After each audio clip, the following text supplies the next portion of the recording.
Hello बच्चों, आज हम लोग पढ़ेंगे क्लास 6 का इंग्लिश लैंग्वेज। कौन सा चैप्टर पढ़ने जा रहे हैं हम लोग आज हम लोग पढ़ने जा रहे हैं the marathon story. Oldest marathon runner Fauja Singh hangs up his sneakers at 103 years of age.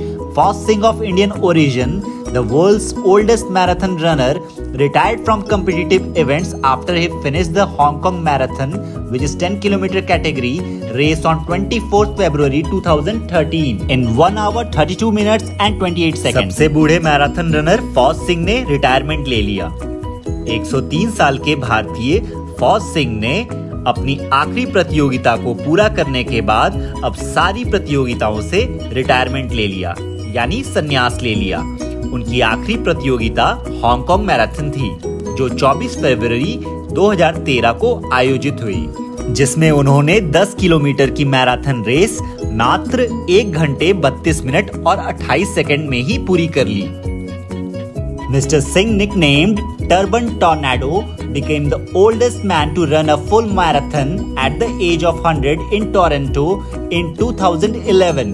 He shot to fame when in 2003 in the same Toronto Marathon, he set a record in the 90-plus age category.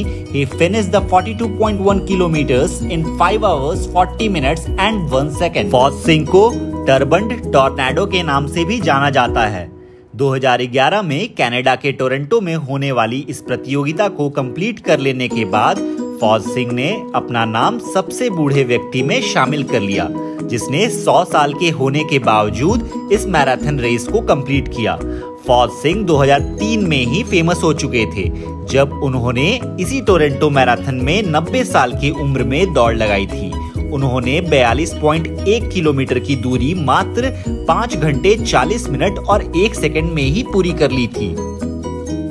It all began in Greece about 2500 years ago in 490 BCE.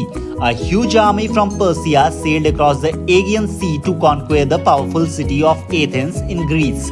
The fleet landed at Marathon, a small town about 40 kilometers from Athens. अब हम लोग जानेंगे कि आखिर ये marathon race कैसे start हुआ। इन सब की शुरुआत आज से 2500 साल पहले 490 BC में हुई। बहुत बड़ी पर्शियन आर्मी नावों से एजियन समुद्र को पार करते हुए ग्रीस आ रहे थे, ताकि ग्रीस की राजधानी एथेंस पर कब्जा किया जा सके। पर्शियन आर्मी अपने नावों से मैराथन शहर की तट पर उतर अपना पहला कदम ग्रीस में रखा। मैराथन शहर 40 किलोमीटर की दूरी पर था। एथेंस शहर के लोगों को ही एथेनियंस कहते हैं। The Athenians took up a strong position on the hills surrounding the coast and waited to see what would happen. The 50,000 strong Persian army was about 5 times bigger than that of the Athenians. The Athenians decided to ask the city of Sparta for help. Sparta had the best army in Greece and Persia was after all a common enemy. Athenian army अपने शहर को Persian army से बचाने के लिए पहाड़ों पर हथियारों के साथ पोजीशन लेकर बैठ गई।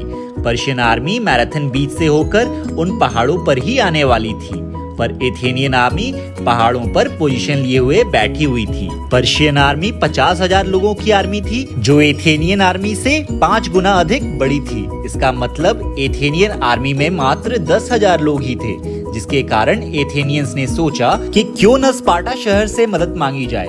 स्पार्टा शहर की आर्मी बेस्ट आर्मी थी ग्रीस में, और पर्शिया स्पार्टा शहर का भी दुश्मन था, तो एथेनियंस को विश्वास था कि स्पार्टा शहर एथेनियंस की मदद जरूर करेगा, क्योंकि दुश्मन का दुश्मन दोस्त होता है।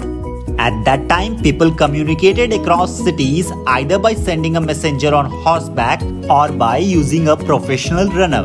Legends say that the Athenians choose one of their best runners, Phidippides, to take an urgent message to Sparta.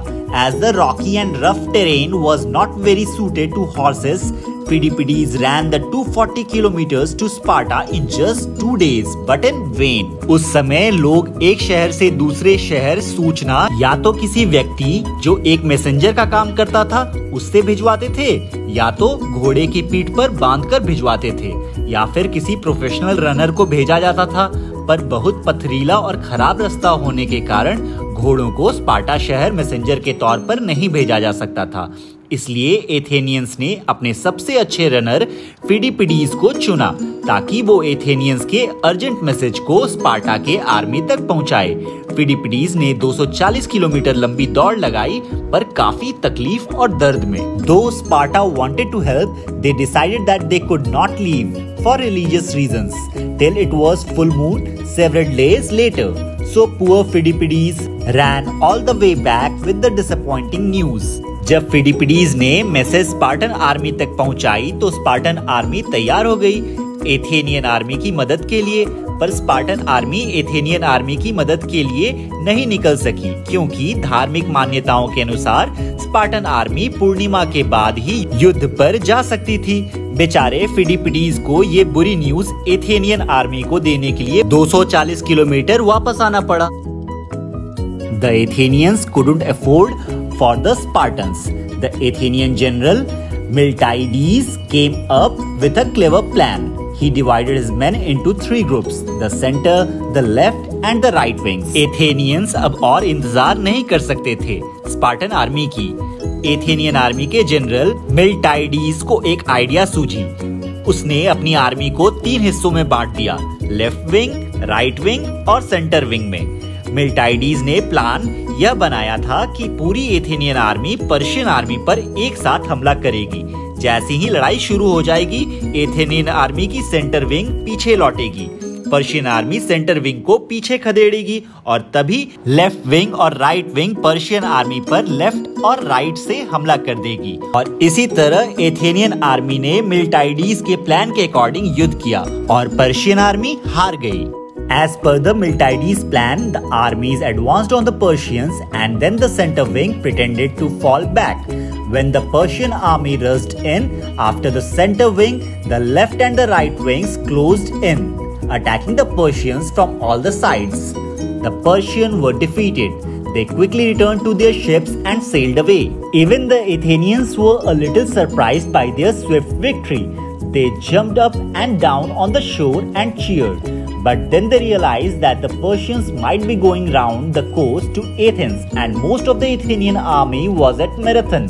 They needed to get an urgent message to Athens so that the city would be prepared. Persian army तुरंत अपनी जहाजों की ओर दुम दबाकर भाग गए। हालांकि Athenian army भी थोड़ी आश्चर्यचकित थी कि वो कितनी आसानी से युद्ध जीत गए।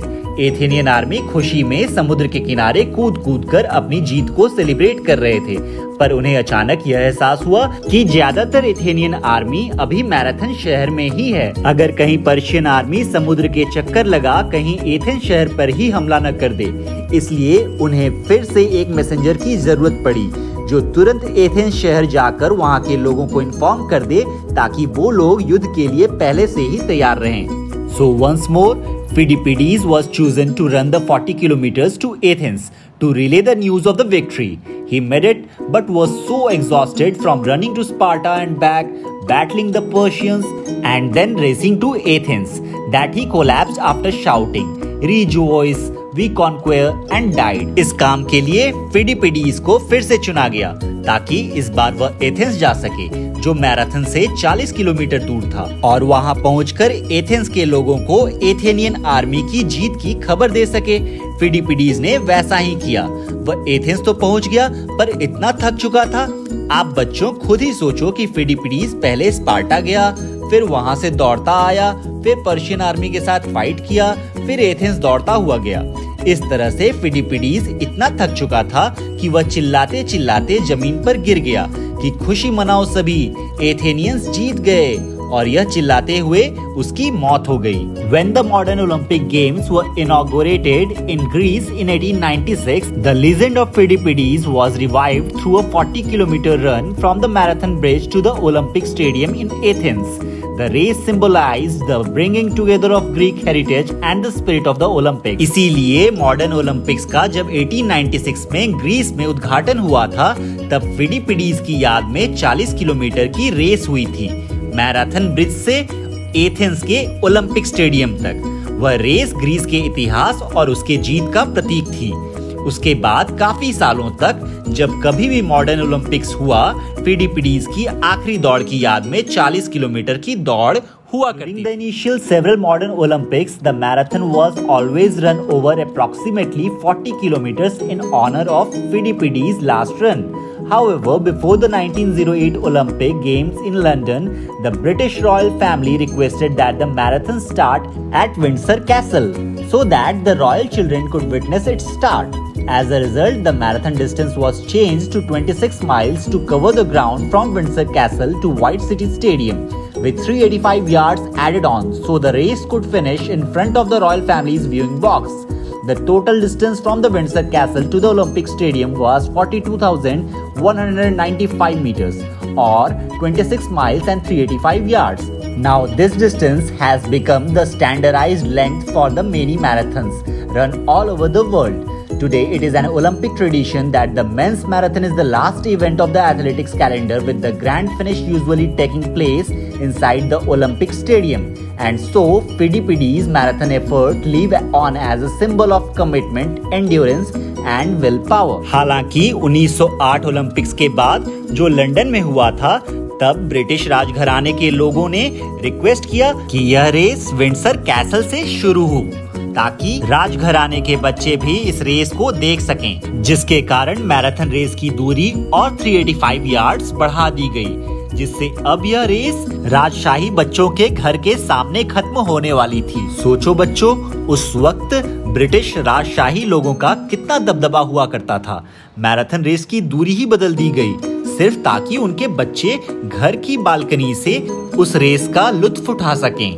अब यह रेस 26 मील से बढ़ाकर 26 मील प्लस 385 यार्ड्स हो गई थी, और फिर 1908 के बाद से यह मैराथन रेस दुनिया भर में 26 मील प्लस 385 यार्ड्स की होने लगी। अब तो यह ओलंपिक्स का रिवाज हो गया है कि ओलंपिक का सबसे आखिरी इवेंट मेंस मैराथन ही होना है, और इस मैराथन रेस की दौड़ खत्म उस देश के ओलंपिक स्टेडियम ही में जाकर होती है। और इस तरह से फिडिपिडीज की मेहनत दृढ़ता, सहनशक्ति और प्रतिबद्धता का प्रतीक है। बच्चों, अगर चैप्टर में कोई भी दिक्कत होगा तो कमेंट करके पूछ सकते हैं।